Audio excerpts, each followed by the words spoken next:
Підписання меморандумів про співпрацю правоохоронців Тернополя та області зі старостами сіл, які входять в територіальну громаду, одне з основних завдань на сьогодні. Пілотний проект планують втілити в нашій області впродовж найближчого часу. Першою домовилася про співпрацю Трибухівська територіальна громада у Бучацькому районі. На її території уже працює поліцейський офіцер. За словами заступника начальника Тернопільського відділу поліції Івана Рибчака, офіцер працюватиме лише на території своєї громади. Він повинен постійно спілкуватися з людьми. Його основне завдання – забезпечення безпеки людей, вчасне реагування на повідомлення та скарги, а також проведення профілактичної роботи. Це дуже серйозний проект. Поліцейський офіцер громади, він перебуває на контролі в керівництва Національної поліції України.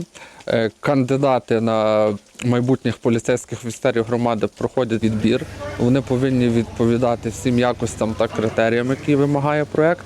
Також одною з умов ці кандидати мають іменно проживати на тій території, яку вони обслуговують. 5 січня про співпрацю та впровадження проекту «Поліцейський офіцер громади» домовилися правоохоронці із старостами 10 сіл, які входять до Тернопільської територіальної громади. Наразі дільничний, а в майбутньому офіцер громади обслуговуватиме майже 5 тисяч населення на території площею 40 кілометрів. Допомагатимуть йому й представники муніципальної поліції. З боку міської ради ми задекларували повну готовність до співпраці, взаємодії і підтримки.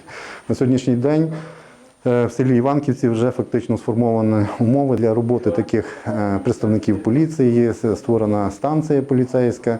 Невдовзі ми забезпечимо тим, чим необхідно для успішної їхньої роботи. Створення станції, а також робота поліцейського офіцера громади допомагає максимально наблизити наряди поліцейських до віддаленої сільської місцевості та вчасно забезпечити безпеку громадян.